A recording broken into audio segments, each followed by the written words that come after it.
Assalamualaikum warahmatullahi wabarakatuh.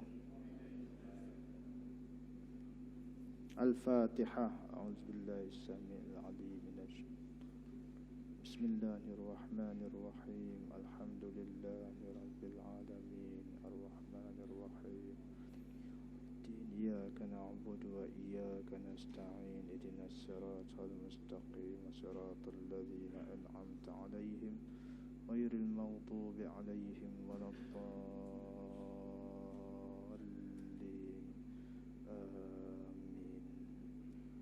Alhamdu wassana'u lillahi 'azza wa jalla. Wassalatu wassalamu ala habibina wa syafi'ina wa dhukhrina wa maulana Muhammad wa ala alihi wa ashabihi wastanna bisunnatihi ila yaumi liqa'i rabbih. Allahumma la sahla illa ma ja'altahu sahla wa anta ya Allah in syi'ta taj'alul khazna sahla. Allahumma astur auratana wa amin raw'atana ya akramal akramin. Allahumma salli salata jalalin wa sallim salama jamalin ala hadrati habibika sayyidina Muhammad. Waghshahu Allahumma binurika kama ghashiyathu sahabatut tajalliyat. فنظر إلى وجهك الكريم وبحقيقة الحقائق كلم مولاه العظيم الذي أعاذه من كل سوء. اللهم فرج كربنا كما وعدت أمن يجيب المضطر إذا دعاه ويكشف السوء وعلى آله وصحبه وبارك وسلم آمين. Bismillahirrahmanirrahim. Qala al-musannif rahimahullahu ta'ala wa nafa'ana bihi wa bi'ulumihi fid dharain amin. Telah berkata pengarang ini, mudah-mudahan Allah merahmatinya, yaitu Al-Syaikh Al-Marhum Al-Allama Abdul Rahman Ibn Ali bin Muhammad Al-Jauzi Al-Qurashi Al-Baghdadi Abul Faraj. Mudah-mudahan Allah menyayangi dan mengasihinya, dan kita ambil manfaat daripadanya dan daripada ilmunya untuk kebahagiaan kita di dunia dan di akhirat.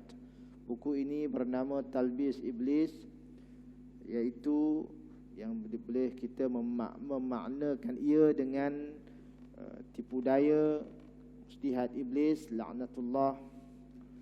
Dan kita sudah sampai pada muka surat 86. Dan insya-Allah kita akan berbicara berkenaan dengan mustihad iblis terhadap orang-orang jahiliyah, dan juga mustihad iblis terhadap mereka yang ingkar akan kenabian, yakni nubuwah. Tuan-tuan dan puan-puan yang dirahmati Allah Subhanahu wa taala, kita sudah berada di bab yang kelima. Cuma kita tidak dapat baca kesemua dan keseluruhannya, dan kita akan langkah-langkah mengikut kepada yang perlu sahaja. Bab yang kelima memperihalkan tentang bagaimana tipu muslihat iblis. Iblis memakaikan benda yang mungkar dengan dinampakkannya dengan sesuatu yang cantik, agar manusia keseluruhannya terpesong daripada kebenaran.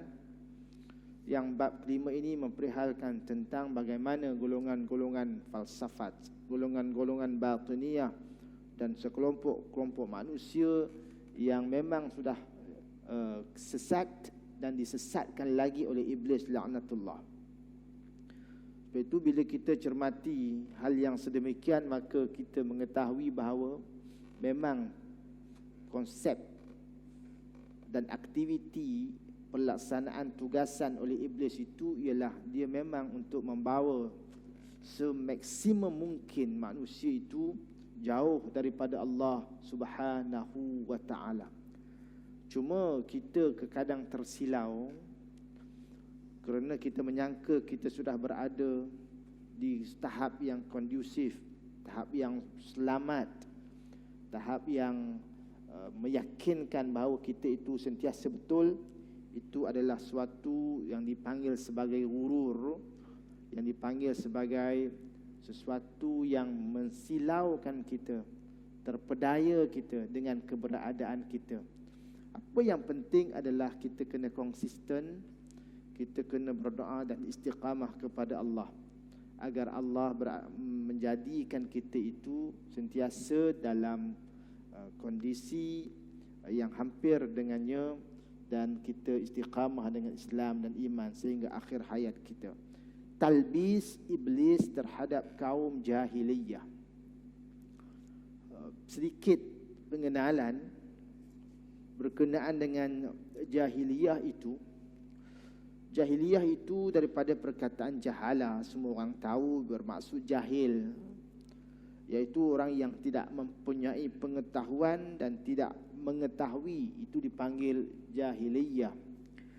Perkataan ini digunakan untuk menggambarkan suatu perubahan yang dibawa oleh Islam dalam mencorakkan kehidupan manusia secara keseluruhannya, berubah daripada keadaan jahil kepada keadaan berilmu.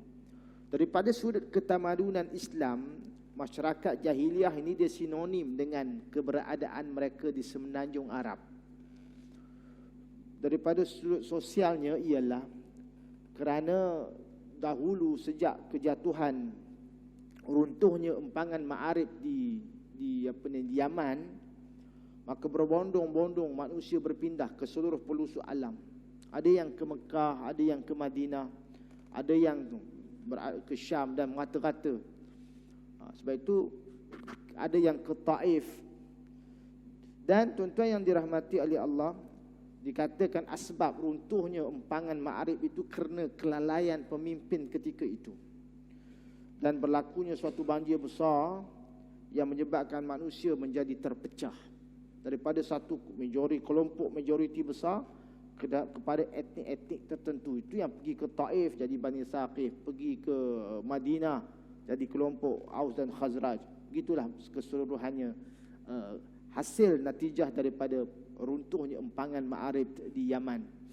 Dan tuan-tuan yang dirahmati oleh Allah, sebab itu apabila kita menyebut tentang perkataan jahiliyah itu, maka apa yang kita maknakan ia adalah masyarakat yang jauh daripada norma-norma kehidupan manusia sebenar. Sikap, sifat manusia yang sebenar itu tidak ada pada diri orang itu, maka dia beramal dengan amalan-amalan yang jelek, amalan-amalan yang buruk, maka dia itu disebut sebagai pelaku amalan jahiliyah. Kendati pun dia berada di arus kemodenan sekarang, dia masih berzina, dia masih minum arak, dia masih lagi melakukan perbuatan-perbuatan songsang yang jauh daripada arus Islam, maka orang itu tetap kita katakan dia sebagai pelaku amalan jahiliyah. Masih berjudi, masih lagi berrasuah, masih lagi riba, melakukan riba. Ini adalah amalan-amalan yang dulu dipanggil amalan klasik ketika sebelum datangnya Islam. Tetapi selepas datangnya Islam, seseorang yang masih melakukan lagi perbuatan itu dipanggil sebagai pelaku amalan jahiliyah. Tuan-tuan yang dirahmati oleh Allah, cuma dia punya bentuk dia barangkali berbeza. Dia punya tata cara kelakuannya, prosedur melakukannya barangkali berbeza, tetapi dia tetap dikira sebagai pelaku amalan jahiliyah. Sistem riba dulu dengan sistem riba sekarang mungkin mekanisme dia tak sama, tetapi konsepnya tetap sama. Ribal fadl, riban nasi sama, lebih kurang. Sebab itu tuan-tuan yang dirahmati oleh Allah, baiklah, mari kita tengok bagaimana Ibn Jauzi dia memperihalkan iblis ini. Dia tetap melaksanakan tugasannya untuk mengkonsistenkan orang-orang yang memang beramal dengan amalan jahiliyah itu supaya mereka kekal dengan amalan itu. Tuan-tuan boleh rujuk kitab ni. Anda tak pakai kitab ni, anda pakai kitab yang ni. Sebab anda tengok dalam kitab ini dia banyak lompong. Anda tengok pada naskah asal dalam bahasa Arab, kemudian anda tengok banyak yang gugur. Jadi tak apalah tuan-tuan, buka kitab tu, anda perbetulkan mana yang boleh. Baiklah. Iblis ini dia melakukan talbisnya itu, iaitu memakaikan benda yang buruk, yang jelek, yang batil dengan digambarkan dengan sesuatu yang elok, yang indah, yang benar. Di kalangan para penyembah berhala dan mereka dan salah satu talbis iblis itu terhadap para penyembah berhala, terhadap para amal-amalan jahiliah itu ialah mereka ikut sahaja tradisi nenek moyang mereka tanpa mereka melihat relevannya, kebenarannya dengan apa yang dibawa oleh Rasulullah sallallahu alaihi wasallam. Mereka ikut je perbuatan itu. Yang kita dah sebut pada beberapa tempoh yang lepas bahawa manusia ini mereka menyembah berhala, bagaimana episodnya. Bagaimana masyarakat di Mekah menyembah berhala daripada seorang yang bernama Amr bin Luhai yang bertanggungjawab bawa patung-patung di luar Mekah menjadikan sebagai sembahan utama masyarakat jahiliah ketika itu. Itu amalan-amalan klasik daripada tok nenek mereka. Maka masyarakat jahiliah selepas itu mereka mewarisi kerja buruk itu. Dan Allah singkap dalam suratul Baqarah ayat 170, wa idza qila lahum ittabi'u ma anzalallah qalu bal nattabi'u ma alfayna alaihi aba'ana awalau kana aba'uhum la ya'qiluna syai'a wala yahtadun. Allah templak golongan-golongan yang disifatkan sebagai pengikut taklid membabi buta, amalan-amalan klasik datuk nenek moyang mereka, ayah mereka, datuk nenek moyang mereka, tanpa mereka mencari kebenaran. Allah menyebut dalam hal yang sedemikian yang bermaksud, dan apabila dikatakan kepada mereka ikutlah apa yang telah diturunkan Allah, mereka secara tuntas menjawab, tidak, tetapi kami hanya mengikuti apa yang telah kami dapati daripada perbuatan nenek moyang kami. Apakah mereka akan mengikuti juga walaupun nenek moyang mereka itu tidak mengetahui sesuatu apapun dan tidak mendapat petunjuk?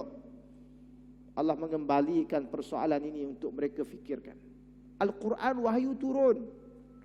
Mereka dengar wahyu itu daripada pembacaan Rasulullah, pembacaan para sahabat, melebar ayat-ayat Al-Quran itu di sisi mereka. Mereka dengar. Dan sudah barang pasti ayat Allah ini mereka berhadapan sendiri dengan kenyataannya. Nenek moyang mereka menyembah berhala, buat perkara itu, menjamu itu, jamu ini. Mereka tidak pernah sama sekali mempertikaikannya kerana mereka ikut secara taklid membabi buta sahaja. Tuan-tuan yang dirahmati oleh Allah Subhanahu wa taala. Baiklah. Apa yang kita nak bincang dalam buku ini, dalam kenyataan pengarang ini menyebut bahawa ada beberapa kelompok manusia yang terpedaya dengan hasutan, bisikan, talbis iblis ini. Satu golongan katanya ialah satu kelompok manusia daripada kelompok jahiliyah ini. Mereka adalah suatu kelompok yang menyatakan tentang pendapat etis, pendapat golongan mulhid, yang mereka sama sekali menafikan adanya Allah. Ada dalam kelompok jahiliyah tu. Di Mekah itu barangkali ketika itu atau sekitarannya ada satu kelompok, memang iblis sudah memperdayakan mereka, konsisten mereka dengan kekufuran mereka.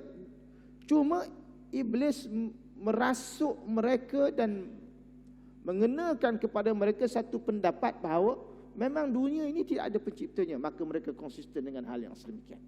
Mereka menafikan wujudnya Allah. Ini golongan mulhid. Kufur tak kufur, tapi mereka berada dalam kelompok yang memang terlalu teruk sebab menafikan terus adanya Allah. Itu salah satu kelompok masyarakat jahiliah ketika itu. Kelompok yang kedua ialah mereka mengakui adanya Allah, tetapi mereka mendustakan kedatangan Rasulullah sallallahu alaihi wasallam dan mereka mendustakan hari kebangkitan. So kelompok pertama mereka terpedaya dengan pandangan etis, pandangan puak mulhid.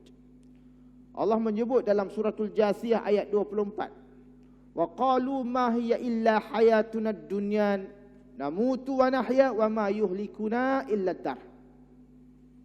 Mereka ni hanya menyerahkan kepada suasana masa sahaja. Mereka kata kehidupan ini tak lain hanyalah kehidupan di dunia saja. Kita mati, kita hidup, dan tiada yang membinasakan kita melainkan hanya masa saja. Sampai masa mati, sampai masa dunia rosak, sampai masa banjir, sampai masa itu. Tak ada sabitan menyebutkan bahawa adanya pencipta di dunia itu. Itu pandangan paling buruk manusia. Orang tu nampak gayanya udah umur bila apa umur dia meninggal. Dia kata dah 87, padat pun mati, dah tua. Dia kata. Itu je hujah dia. Dia tidak ada sandaran kepada asbab yang menyebabkan seseorang itu ditimpa musibah. Tak. Itu kelompok pertama. Bagaimana iblis memakaikan pemakaian dia itu kepada kelompok ini, mengatakan bahawa Allah memang tak ada. Kedua, ada di kalangan kelompok jahiliyah itu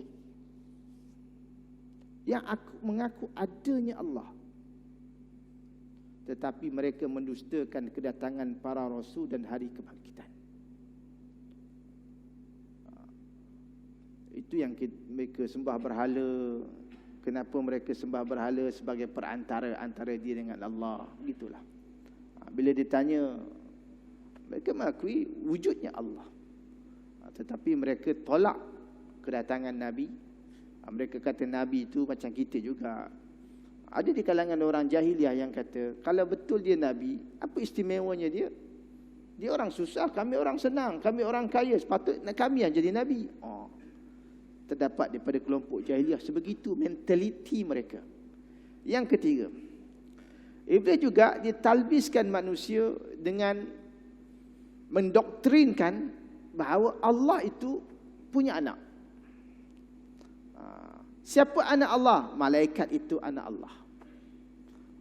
Maka doktrin itu sudah melebar di kalangan orang jahiliah. Wujud kelompok sedemikian. Macam-macam cara iblis nak menyesatkan manusia. Dengan satu anggapan, dibenarkan anggapan itu, akhirnya menjadi i'tiqad mereka. Allah. Yang keempat, iblis, mereka mencorakkan kehidupan masyarakat jahiliah. Ada di antara orang jahiliah yang terikut-ikut dengan orang pandangan dan doktrin orang Yahudi, dan terikut dengan doktrin orang Majusi, agama yang dibawa daripada Parsi itu. Sehingga di kalangan Bani Tamim ada yang mempercayai Majusi. Contoh, Zurarah bin Judais At-Tamimi dan anak lakinya yang bernama Hajib. Ini salah satu seorang pemimpin kelompok elit di kalangan Bani Tamim. Akhirnya masuk menganut agama Majusi. Daripada jahiliyah sesat tak tahu apa, masuk agama yang lebih sesat, itu menyembah api. Agama Majusi ni agama yang menyembah api, agama yang begitu klasik sebelum kelahiran Nabi dah ada dah. Dulu sohor di bumi Parsi penyembah-penyembah api ni. Lah ni tak ada dah penyembah api, bukan tak ada, adalah, tapi tak banyak lah di Parsi. Dikatakan paling banyak di India pula menyembah api. Wallahu alam. Anda tengok dalam data tu, dia kata ada lebih kurang 200,000 orang penyembah api di bumi, di negara India. Wallahu alam, macam mana cara mereka sembah tak tahu. Sebab api ni dia macam-macam lah, mereka relatekan. Kononnya pencahayaan lah, macam-macam lah. Orang Allah ni tak ada menyembah api dah, mereka cucu api je dah. Zurarah ni elitis tau dalam Bani Tamim, terpedaya juga, akhirnya menyembah Majusi, agama Majusi. Itu keempat. Kelima, bagaimana syaitan ni dia, orang tu dah sesat, patut biarlah sesat. Tak ada apa dah, jangan kacau lah, dah sesat kan. Carilah kelompok lain yang pula yang tak, dia sesat orang juga, itu panggil dia. Kelompok yang kelima di dalam kelompok orang jahiliah, ada yang mengakui wujudnya pencipta, awal penciptaan, hari kebangkitan, tentang pahala dosa. Di sini nak ceritanya dalam fitrah manusia, sunnatullah manusia, Ada yang jahat, mesti ada yang baik. Itu sunnatullah. Dalam setiap tempo kehidupan manusia mesti ada. Walaupun syaitan berjaya mengkonsistenkan mereka itu dengan kekufuran, namun di sana ada juga kelompok yang mengakui wujudnya Allah, wujudnya penciptaan manusia, wujudnya kebangkitan, wujudnya pahala, wujudnya seksa. Antaranya Abdul Muttalib ibn Hisham. Anda ada cari teks ni, penama ini Abdul Muttalib bin Hisham, anda tak jumpa lagi. Tapi yang anda jumpa Abdul Muttalib bin Hashim, itu tok Nabi SAW. Kerana relevansinya tok Nabi itu kerana mereka berada di real yang benar. Barangkali benar Abdul Muttalib bin Hashim kerana mereka itu adalah jaluran keluarga Nabi SAW yang Allah pelihara mereka. Barangkali mereka menganut agama, barangkali mereka menganut agama yang dibawa oleh Nabi Allah Ibrahim AS. Antara orang yang mengakui adanya Allah, balasan pahala dosa ini ialah Zaid ibn Amr bin Nufail, Qais bin Sa'idah, Amir bin Zar, ini adalah contoh-contoh manusia yang tidak terpedaya secara langsung dengan hasutan syaitan laknatullah. Dan contohnya Abdul Muttalib ketika melihat orang zalim yang belum menerima hukuman, dia secara tuntas mengatakan bahawa demi Allah, sesungguhnya selepas kehidupan dunia ini ada lagi kehidupan di sana yang orang berbuat baik dan orang yang berbuat jahat tetap akan dibalas. Mana kepercayaannya kepada hari selepas mati. Ini contoh. Ana sebut ni kerana ini disebut oleh pengarang. Ini kita kena baca untuk mengambil sedikit maklumat bagaimana iblis ini mereka tak akan diam. Mereka tak akan diam biarpun orang itu sudah sesat. Mereka akan cuba membiarkan istiqamahnya seseorang itu dengan kesesatannya. Sebab itu kita jangan rasa diri kita kondusif. Ya, awak okey dah, awak selamat dah. Mana idaknya? Sehari semalam 5 kali, insya-Allah muka nampak masjid. Konsisten. Kerana kita terdedah setiap second. Akhirnya penyakit yang paling bahaya bagi kita apa? Gurur. Gurur tu dipanggil ummus syaqawah. Ummus syaqawah, ibu bagi segala jahat. Apa dia? Sifat terpedaya. Terpedaya kita dah okey, terpedaya kita lah alim, terpedaya kita lah orang yang soleh, terpedaya kita dengan kita lah orang yang baik. Akhirnya kita termakan dengan sikap keterpedayaan kita itu sendiri. Bahaya. Waktu bila kita baca jadi kita kenang, patutlah iblis dia tak akan membiarkan manusia. Dia akan ganggu manusia mengikut cara dan kaedah dia. Di antara mereka lagi orang yang ketika zaman jahiliah tu bagus watak mereka, ialah Zuhair bin Abi Sulma. Sulma pun dia. Zuhair bin Abi Sulma ini dia pernah berkata bahawasanya ditangguhkan lalu ditulis dalam catatan yang tersimpan sehingga hari penghisaban atau disegerakan dibalas dengan bumi. Ini di antara poem dia, syair dia. Zaman jahiliah ada 3 orang penyair yang sohor, yang tuan-tuan semua tahu lah. Salah seorang penyair yang sohor di zaman jahiliah, Zuhair ibn Abi Sulma, Umru'ul Qais, Nabighatuz Zibyani. Ini 3 orang sohor. Zaman di saat orang menyanjung sastra, keindahan bahasa, mereka ni pakar bahasa, mana tak jadi golongan yang dihormati. Zuhair bin Abi Sulma ni dia bahasa dia terlalu indah, syair dia terlalu indah sehingga para pengkritik syair tak tahu mana satu di antara mereka bertiga ni paling hebat. Zuhair, sama ada Umrul Qais, sama ada Nabirah, mana satu yang paling hebat. Tapi di antara mereka bertiga, Zuhair bin Abi Sulma akhirnya masuk Islam dengan hidayah Allah. Kerana dia adalah orang yang sebelum Islam sudah mempercayai tentang pembalasan kehidupan manusia itu. Bukan senang ketika itu. Kita ni bersyukurlah Islam kerana warisan nenek moyang kita. Masyarakat jahiliah yang ketika itu sudah konsisten dengan sembahan mokpok, tiba-tiba datang utusan Allah, ketika itu mereka konflik. Sama ada nak ikut agama baru ke atau nak konsisten dengan mokpok, agama nenek moyang mereka ketika itu. Di situ dilihat daripada watak dan anutan mereka. Kalau mereka lunak dengan kebaikan, watak diri yang baik, mereka akan ikut sistem keadilan Islam. Kalau mereka tu memang orang jenis teruk, dan mereka kalau boleh nak zalim orang, nak tindas orang, mereka akan konsisten dengan kezaliman. Sebab tu attitude diri tu kadang penting juga. Watak diri tu penting. Sebab itu kita yang Muslim ini pun, mukmin ini pun, kalau kita tak bentuk diri dengan amalan-amalan yang baik, kita pun hanyut. Walaupun nama Islam, tapi hanyut, na'udzubillah min zalik. Tapi kita konsisten dengan sifat-sifat baik Islam, dengan sabarnya, dengan tenangnya, dengan rahmahnya, dengan kasih sayangnya, dengan itu, akhirnya mudah-mudahan kita konsisten dengan Islam. Tentuan yang dirahmati oleh Allah. Baik, itu contoh.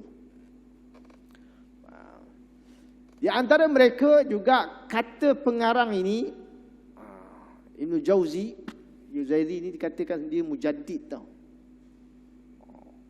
Pembaharu dalam Islam. Dia memang seorang masyaikh besar. Bukan Ibn Jauzi untuk guru Ibn Qayyim tu tak. Ini Ibn Jauzi Al-Baghdadi. Di antara mereka ialah Zaid bin Fawaris bin Hisin. Ada pula yang bernama Qalammas, dalam buku tu dia terjemah lain. Ini salah satu contoh. Qalammas ini, dia kata, bernama Qalammas ibn Umayyah Al-Kinani, satu hari dia berucap di dataran Kaabah. Macam mana bentuk dataran Kaabah dulu?